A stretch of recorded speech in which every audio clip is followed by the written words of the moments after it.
Alright, this is what I feel like sometimes when kids walk into my AP physics class and they all of a sudden don't have A's anymore. Alright, so here's the first question of a few for moment of inertia and using parallax theorem. So here's the first one. You're asked to rank from smallest to largest moment of inertia. You're given 3 diagrams, 1, 2, and 3. So let's crack it out. To do this, well, all you have to do is do the 3 individuals one at a time and then just really rank the coefficients. All right, I'm going to do the first one, number 1 there. To find the moment of inertia, here you have 2 objects, so it would just be mr squared generically, but you have 2, so you just have to do it twice. So here in my work, I have mr over 2 squared plus mr over 2 squared. Just in case you're looking at figure 1 and you don't know why it's r over 2, well, the whole entire length is r, so therefore half of that would be r over 2. Okay, so hence in parentheses it would be the mass, which in this case would be the identical masses on each side, the distance away from the pivot in this case would just be r over 2. So make sure you apply these physics definitions correctly. Don't forget the square term. So here I'm just going to simplify it and distribute the exponent to r and 2, so you get r squared over 4. Likewise with this term, or again, if you look at this, the first one, due to symmetry, you could have just done this one time and just multiply the answer by 2. It's up to you. All right, so here we have mr squared plus mr squared, which is 2mr squared, and then the common denominator is 4. 2 over 4 cancels out to just give us 1/2. So here it's just mr squared divided by 2. All right, so let's do the second diagram. The second diagram, the whole entire length is reduced by 2. Therefore, each of these halves will be r over 4. So I'm just going to go ahead and write it out. I2 is just 2m. On the left side, there's 2m. How far is it away from the pivot there? That is r over 4. And then the second mass on the right for figure 2 is just m, not 2m. So pay attention to what mass values are given to you here. Again, on the left side, there's 2m. On the right side, there's just m. Both are equal distance away from the axis of rotation or the center there are given in figure 2. So there you go. In case you don't understand where r over 4 comes from, the whole entire thing is r over 2. Half of r over 2 would just be r over 4. Okay. Now, same thing, just distribute the exponent to the r and the 4. So it would be r squared divided by 16. On the right side, once again, it's be r squared over 16. So on the top here, you have 2mr squared. On the top, in the second term, you have mr squared. So 2 plus 1 is just 3. And the common numerator is 16. So it would be 3mr squared divided by 16. So right away, you can see that the first coefficient here is just 1/2. The second coefficient is 3/16. And 3/16 is less than 1/2. So if I'm looking at the answer choices, because it wants it from smallest to largest, so right away I know I2 is smaller than I1. So if I'm looking at all the answer choices, the only thing really that pops out to me so far is answer choice C. It says I2 is less than I1. Everything else does not have that particular order and ranking. Choice E says I2 is less than I3. So I guess you can keep choice E for now, okay? So right away I can cross out A, B, and D because those make no sense. I'll keep C and E for now if you're paranoid about whether a 3 is bigger than 1. All right, so let's go and do 3 just to verify which answer choice is C or E. So for 3, the whole entire length is 2r, so therefore half that would just be r. So once again, this is just r. So the mass on the left side, the mass on the right side are identical, m over 2 and m over 2. So at this point, you can do 2 times the I value of one of them, or I'm just going to set up as 2 individual pieces here. So what's the mass? M over 2. What's the r? R is just, in this diagram, is actually just r squared. And then distribute the exponent, so it just be mr squared. And then here, you have the same term. Once again, a half plus a half is just 1. So therefore, I'm just going to cancel out the 2 and the 2 here. Okay. So again, 1/2 plus a half is just 1, or you can say 1 plus 1 is 2, set it over a common denominator, which is 2. The 2 will cancel out, which is the mr squared. The coefficient here would just be a 1. So right away, I see that a 1 is greater than a half, and a half is greater than 3/16. So I know I3 must be the greatest one. Okay, so I3 is greater than I1, and I1 is greater than I2. So the only answer that makes any sense is choice C. So since it wants from smallest, I2 is smallest because 3 over 16 is less than a half, and a half is less than 1. All right, let's move on to the next one. This one I think is an interesting one to do because I think it requires you to apply a couple of different concepts here: center of mass and moment of inertia. All right, so here you have 2 objects, M1, M2. It didn't state that M1 and M2 are identical masses, so you cannot assume that it pivots at the center, and that would be a big misconception, okay? So here it says some length L, it has M1, M2. Once again, I think it's important for you not to assume things. It says M1, M2, and never said M1 and 2 are identical. So that's important to keep up as I set up this problem for you. It wants you to find the moment of inertia along the axis that's perpendicular to the rod passing through the center of mass. So that's kind of key there. It's just passing through the center of mass. Well, if M1 and M2 are not the same mass, and you cannot assume so, the center of mass would not be at the center. It would be to the left or to the right, depending on whether M1 is bigger or M2 is bigger. So because it didn't tell me whether M1 or M2 is bigger, I'm just going to make an assumption that M1 is bigger because the math would be the same, okay? All right, so let's do it. For my work, I'm going to assume that M1 is greater than M2. And if you know a little bit about center of mass, the center of mass will always be a little closer to the more massive object. So in this case, I'm assuming M1 is more massive. So here, my black line is closer to M1. So and it's going to rotate along the center of mass, okay? So hopefully you're keeping up with this work. Well, the center of mass, I want to go from left to right. I want to call the location of M1 to be 0. And then from 0 all the way to M2 would be a length of L, whatever L is. So here, I don't know what the value of the center of mass is. I'm just going to call it XCM for the distance of center of mass relative to M1.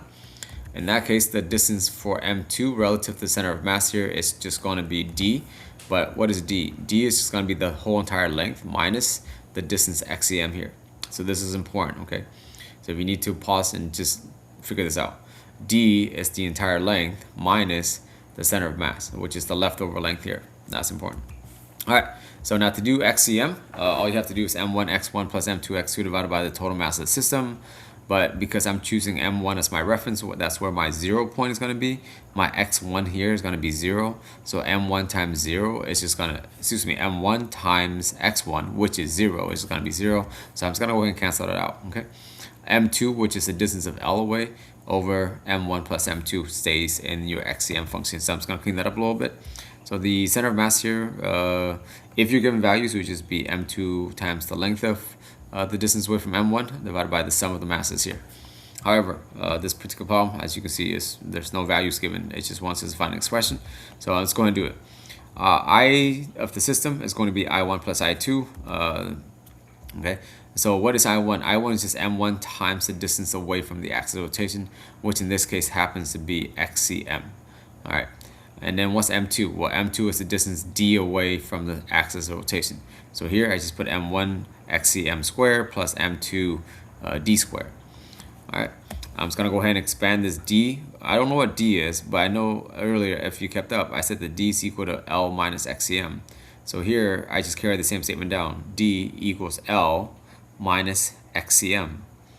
But XCM here, if you know your center of mass function, I just derive as M2 over L, M2 times L divided by M1 plus M2, and that's where this term comes in. So the term that I'm circling, that is XCM, which is right there, okay? Well, now I can substitute in D for the previous term. So here I have the moment of inertia of the system is M1 XCM squared plus M2 D squared. I just figure out what D is in terms of XCM. So here I made a common for you, find common denominator. So I'm just going to clean this up a little bit. So to find common denominator, multiply both sides by multiply L by M plus M1 plus M2, and that's why I have this stuff highlighted. Because if you think about it, M1 plus M2 over M1 plus M2 is just a 1. So make sure you are consistent here. I did that to find common denominator. So here, if you clean up a little bit, here I'm just going to distribute the L to M1. I'm also going to distribute the L to M2 because it sits outside the parentheses. And because it sits over a common denominator, I can just combine like terms. So watch my cursor. M1L is from the first term when I distribute L. And then plus M2L is from the second term when I distribute L to M2 minus M2L, which is the second term. And it sits all over a common denominator, M1 plus M2. But as you can see here, you have a positive M2 and L. You have a negative M2 and L. So these two terms will naturally cancel out. So D really can be reduced down to just M1L over M1 plus M2. Okay. Now that I know that, I can go ahead and substitute in for D from my previous statement. So here I system is going to be M1 XCM squared But once again, XCM is right here where I'm circling back and forth, right? XCM is M2 times L divided by M1 plus M2. And that's where I did the substitution in parentheses here. So M2L is in the numerator, M1 plus M2 is in the denominator, and outside of that, I have the term being squared. Now, secondly, I have M2 here times D squared. Well, I don't know what D is, but I just solved it. D is just M1 times L over M1 plus M2. And this is why this in parentheses is highlighted in blue, okay? So I swap out D, I substitute out D for M1 times L over M1 plus 2. And outside, it's still being squared. Now, in the next slide, I'm just going to clean up the algebra. The physics is pretty much done. Now it's just a lot of algebra, okay? So I carry the work over from the previous slide. So if you need to write the stuff down, I distribute the square to both M2 and L and the denominator. So it would just be M2 square L square over M1 plus M2 in parentheses square. And likewise with the second term. Okay, so all I did was I distribute the exponent to every single term. Now, as you can see here, I can clean it up a little bit. Well, here it's just M1 times M2 squared times L squared, and that's why I rewrote it. So this way it just looks like it's a nice numerator. The second term is M2 times the numerator, which is M1 squared L squared. So here's M2, M1 squared L squared, divided by the whole common denominator. So as you can see, now we have common denominator M1 plus M2 squared, and then M1 plus M2 squared. That to me is the common denominator. It looks exactly the same, okay? Now all you have to do is really look at the numerator. Well, the numerator here has an M1, it has an M2, it also has an L squared. On the second term here, it also has an M2. While the left side has an M2 squared, it still shares an M2 term here. While the left side has an M1 term, it still has an M1 squared term here. So there are common terms here. And this one has an L squared. This one has an also an L squared. So you can factor out common terms, okay? So I'm going to factor out an L squared because both terms has an L squared. I'm going to also factor out an M1. This one has an M1. This one has an M1 square. So, but M1 square is the same as saying M1 times M1. So I can factor one of those things out. Here is M2 square. Similarly, M2 square is just saying M2 times M2. The second term here has an M2. So I can factor one of those terms out. So if you need to, once again, do the algebra on scratch paper so you can keep up. Once you factor out L square, M1, M2, all you have remaining in the top two numerators is M2 plus M1. And then it sits over a common denominator of M1 plus M2 squared. Well, you have a term that's M2 plus M1, which is essentially the same as M1 plus M2, except there are two terms on the bottom here, so I can cancel one of these terms out, okay? All right, so when you're adding, it doesn't really matter. Again, if you put M1 plus M2 or M2 plus M1, it's the same as one of these terms on the bottom, so you can cancel one of those terms out. So the only thing that's left here is just L squared times M1 times M2, and then on the bottom, the only remaining term is M1 plus M2. So if you look at it, it looks like choice, let's see, A, right? Because you have L squared, M1 times M2, and then the denominator is M1 plus M2. All right, and that is the answer for that one. The last one of this particular video here is you have a rod. It's spinning at a distance of L over 3 away from one of the ends. So this is essentially the diagram given to you, and you have to find the moment of inertia relative to this axis of rotation. Well, here, because the axis of rotation is through the center, I want to use the parallax theorem. The parallax theorem is just I nu plus the center of mass, or the moment of inertia relative to the center of mass, plus the mass and the distance shifted. So it's essentially that you understand what this d is. This d is the distance shifted from the center of mass, okay? Sometimes folks might be goofy and just let diagrams fool them. So focus on what the d represents. D is the distance shifted from the center of mass, okay? So to find that, I'm going to go ahead and do ICM. This is a particular rod. The moment of inertia for a rod relative to the center of mass is 1/12 ml squared. Here, the mass, I'm just going to replace it with capital M since the problem gives it capital M. You can keep it as lowercase m, it doesn't really matter. I mean, it's up to you. I'm just sticking with the variables given here. However, what is D? I highlighted D because I don't know what D is. What you don't want to do is you do not want to plug in this 1/3 L. This is a trap. This is a big trap, right? D is the distance shifted from the center of mass. So it's essentially that you watch my work here. In my work, I just put this red line because that's about the midpoint of the rod. the whole entire length is given as L. So therefore this red line would just be L over 2 because it's half, right? This is center of mass, where the red line just came up. You want the distance shifted from the red line to where it is now, which is where the black line is with the rotation velocity here. So what you need is this particular length in green, okay? What you don't want to do is just kind of plug and chug. That's the wrong way to do physics. Always stick to definitions. You need this length in the green. I'm just gonna call that D. Well, I don't know what that D is, but I can solve for it. So here in my work, I highlighted D because I need to find out what D is. Well, D would just be the half of the rod, which is L over 2, minus 1/3, because if you do 1/3 L plus D, you get a half. So I can say D is just the entire half the length subtracted from 1/3. That will give me the leftover. Okay. So my work here I have L over 2 minus L over 3, or 1/3 L, however you want to write it.